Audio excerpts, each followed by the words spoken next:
오늘 말씀은 바울과 바나바가 버가에서의 상처와 실패를 딛고 일어서서 비시디아의 안디옥에 가서 복음을 전했을 때에 대한 말씀입니다. 그래서일까요? 14절 말씀을 보면 그들은 버가에서 더 나아가 라고 말하고 있습니다. 버가에서 더 나아가, 여러분 의미심장하게 들려지지 않습니까? 비록 버가에서는 상처가 있었지요. 비록 버가에서는 실망하게 되었습니다. 비록 버가에서는 실패를 경험했지요. 이렇다 할 만한 열매를 거둘 수 없었습니다. 그렇지만 그들은 포기하지 않고 낙심하지 않고 버가에 주저앉지 않고 더 나아갔다라고 하는 거예요. 여러분, 혹시 우리 삶에 버가와 같은 상처와 실패가 있다 할지라도 거기에서 포기하거나 주저앉지 않고 더 나아가시기를 주님의 이름으로 축원합니다. 그래서 바울과 바나바가 간 곳이 어디냐면 비시디아의 안디옥이라 하는 곳에 가게 됩니다. 여러분, 안디옥 그러니까 많이 들었던 곳이잖아요. 그런데 우리가 알고 있는 안디옥은 수리아 지방에 있는 안디옥입니다. 그런데 지금 바울과 바나바가 간 곳은 수리아의 안디옥 교회가 있고 그 교회에서 그리스도인이라고 하는 이름을 얻고 교회가 세워져서 바울과 바나바를 선교 여행을 보내어 주었던 그 수리아의 안디옥이 아니라 지금 바울과 바나바가 간 곳은 비시디아라고 하는 지방에 있는 안디옥이라고 하는 곳입니다. 이름은 똑같아요. 어떻게 이렇게 이름이 똑같게 되었느냐 하면은요, 두 도시를 세운 왕이 있었는데 셀류쿠스 니카토르라고 하는 왕인데요, 이 왕에 의해서 두 도시가 같이 세워져서 그래요. 셀류쿠스 니카토르라고 하는 왕이 무려 16개의 도시를 세웠다고 합니다.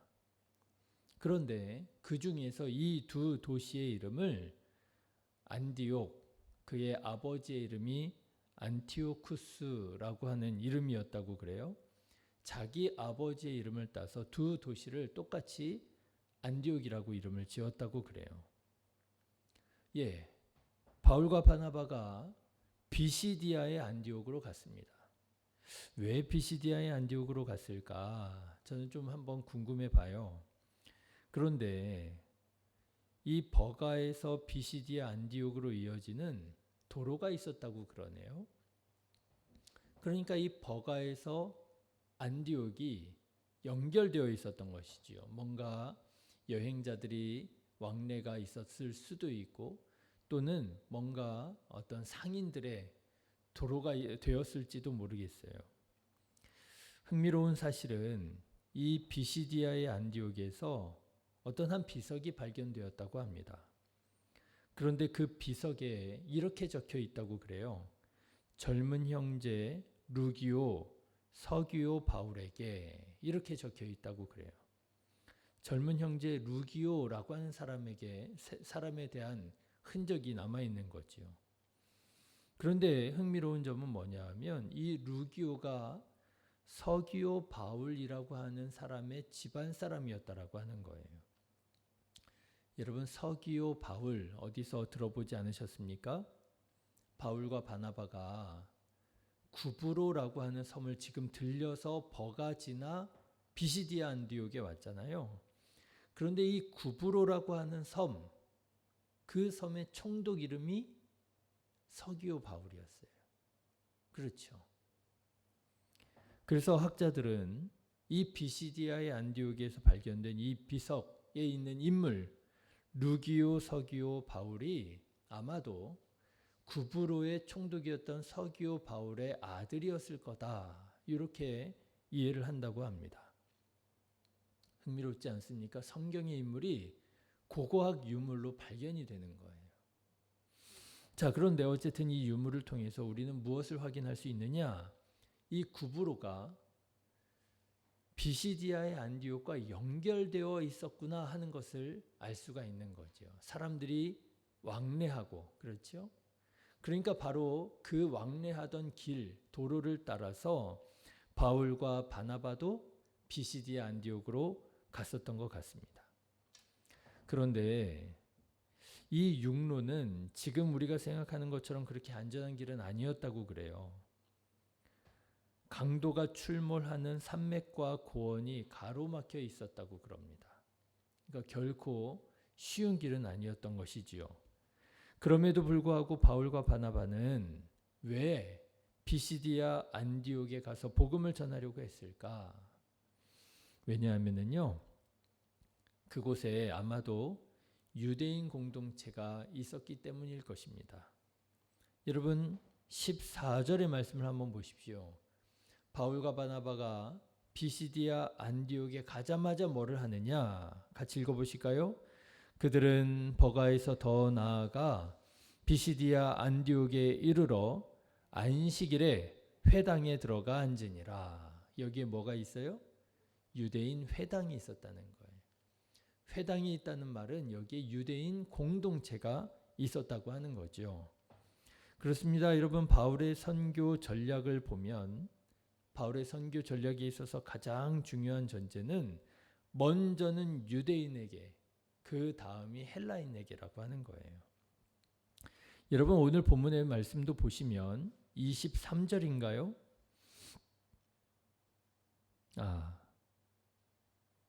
23절이 아니고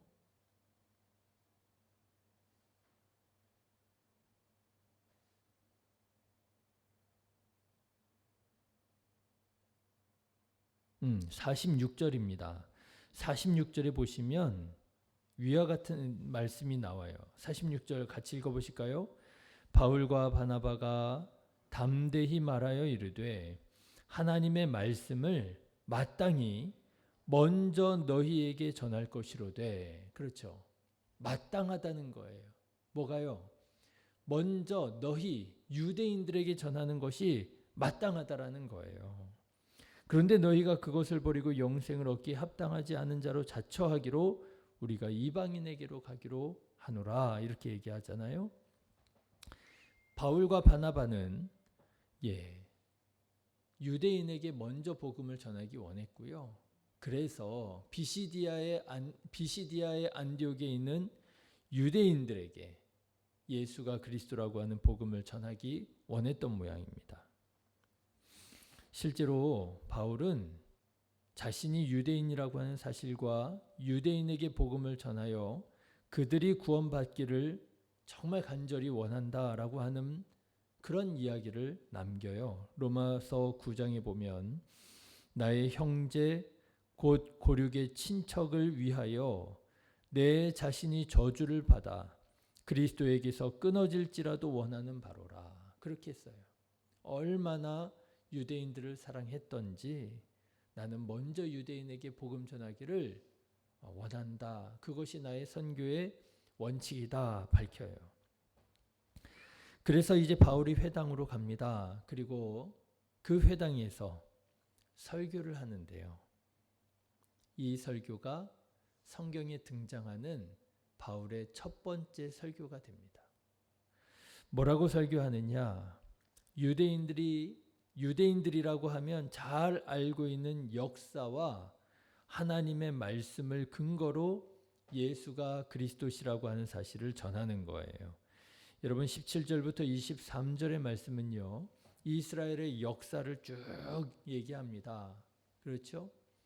이스라엘 백성들이 하나님의 구원하심을 받아서 출애굽을 하고요, 하나님께서 사사를 보내셔서 통치하시고요, 왕을 보내셔서 통치하셨다, 이런 이야기들을 쭉 하는 거예요. 이스라엘 사람이라면 너무너무 잘 아는 얘기지요. 그런데 그 역사를 말하면서, 언급하면서 예수님이 하나님께서 약속하신 대로 다윗의 자손으로 태어나셨다라고 하는 것을 얘기하는 거예요. 예수님을 말을 합니다. 그리고 예수님께서 성경의 말씀대로 사시다가 돌아가셨다라고 하는 사실을 얘기해요. 예수님을 알지 못하는 관리들에 의해 죽임을 당하셨고 나무에 달려 죽임을 당하셨고 죽은 자 가운데서 다시 살아나셔서 썩음을 당하지 않으셨다. 이게 전부 다 성경에 이미 기록되어 있는 말씀이라고 하는 것을 유대인들에게 전하는 거예요. 뭐 이런 거죠. 너네들 알고 있지 않느냐. 하나님의 말씀이 이렇게 기록되어 있는 거 알고 있지 않느냐. 그런데 예수님이 그렇게 사시다가 그렇게 돌아가셨고 그렇게 부활하셨다니까 이런 얘기를 하는 거예요. 그래서 우리가 십자가에 달려 죽으셨다가 다시 살아나신 예수 그리스도를 힘입어서 우리도 의롭다 하심을 얻게 되었다. 사도 바울의 설교의 핵심이었어요. 그러면서 이렇게 덧붙입니다. 경고하지요. 40절, 41절 말씀을 보시면 그런즉 너희는 선지자들을 통하여 말씀하신 것이 너희에게 미칠까 삼가라. 일러스되 보라 멸시하는 사람들아 너희는 놀라고 멸망하라.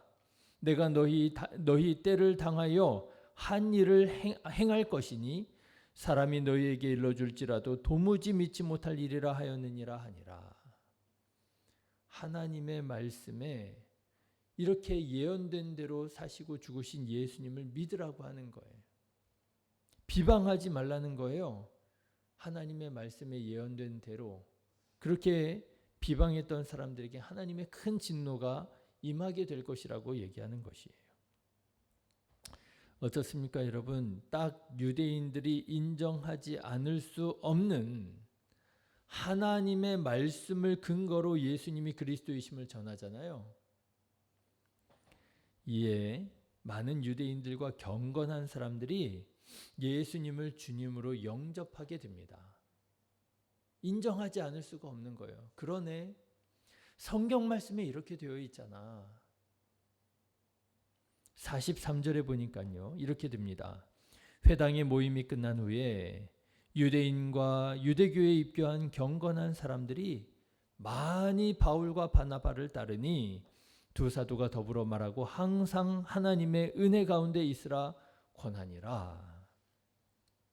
많은 사람들이 바울과 바나바를 따르게 되었어요. 여러분이 얼마나 감사한 일입니까? 그렇죠? 아마 바울과 바나바는 너무너무 감사했을 거예요. 왜요? 방금 전에 버가에서 무슨 일이 있었습니까? 마가 요한이 획 집으로 돌아가 버리는 실망스러운 일이 있었잖아요. 상처를 받았잖아요. 선교적으로 실패했잖아요. 이렇다 할 뭔가 열매를 거두지 못했잖아요. 그런데 버가에서는 그런 상처와 아픔이 실망스러운 일이 있었는데 거기에서 주저앉지 않고 거기에서 실망하지 않고 더 나아가, 그렇죠. 오늘 14절 말씀이 그렇게 되어 있었잖아요. 버가에서 더 나아가 비시디아 안디옥에 이르러 복음을 전했을 때에 이렇게 하나님의 놀라우신 역사를, 영혼 구원을 이룰 수가 있게 되었더라고 하는 거예요. 여러분, 만약에 버가에서의 실패에 포기했더라면, 버가에서의 상처 때문에 주저앉았더라면 어떻게 이렇게 많은 사람들에게 복음을 전하고 그들을 구원할 수가 있었겠어요? 그곳에서 더 나아갔을 때에 이런 하나님의 은혜와 구원과 부흥을 경험할 수가 있었던 것이지요. 바울과 바나바는 정말 너무너무 감사했을 거예요. 그래, 우리가 낙심하지 않고 포기하지 않고 하나님 맡겨주신 사명 끝까지 감당하기를 이렇게 노력했을 때 하나님께서 우리 가운데 기름 부어 주셔서 이렇게 놀라우신 생명의 역사를 이루셨구나. 하나님을 찬양했을 거예요. 여러분, 다시 한번 말씀드립니다. 버가에 머물러 계시지 마시고 버가의 상처와 실패에 포기하지 마시고 비시디아 안디옥까지 더 나아가시기를 주님의 이름으로 축원합니다. 물론 이후에 아무 문제 없었던 거 아니에요. 이렇게 많은 유대인들과 경건한 자들이 주께로 돌아오자 극렬 유대인들은 또다시 바울을 핍박하기 시작했다는 것입니다. 44절 말씀 보시면 그 다음 안식일에는 온 시민이 거의 다 하나님의 말씀을 듣고자 하여 모이니 유대인들이 그 무리를 보고 시기가 가득하여 바울이 말한 것을 반박하고 비방했다. 하나님의 역사가 일어나니까 또 무슨 역사가 일어나요?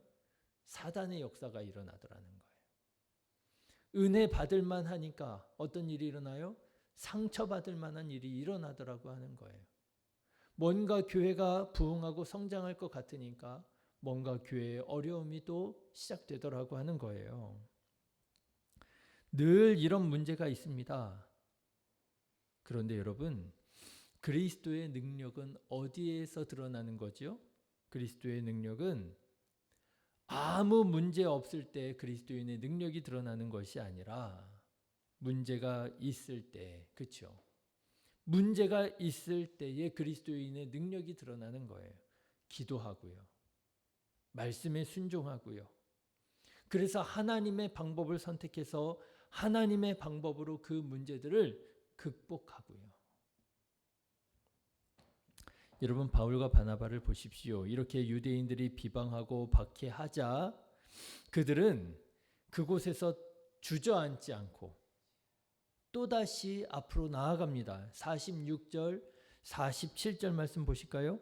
사울과 바나바가 담대히 말하여 이르되 하나님의 말씀을 마땅히 먼저 너희에게 전할 것이로되 너희가 그것을 버리고 영생을 얻기에 합당하지 않은 자로 자처하기로 우리가 이방인에게로 향하노라. 주께서 이같이 우리에게 명하시되 내가 너를 이방의 빛으로 삼아 너로 땅 끝까지 구원하게 하리라 하셨느니라. 주저앉지 않아요. 더 나아갑니다.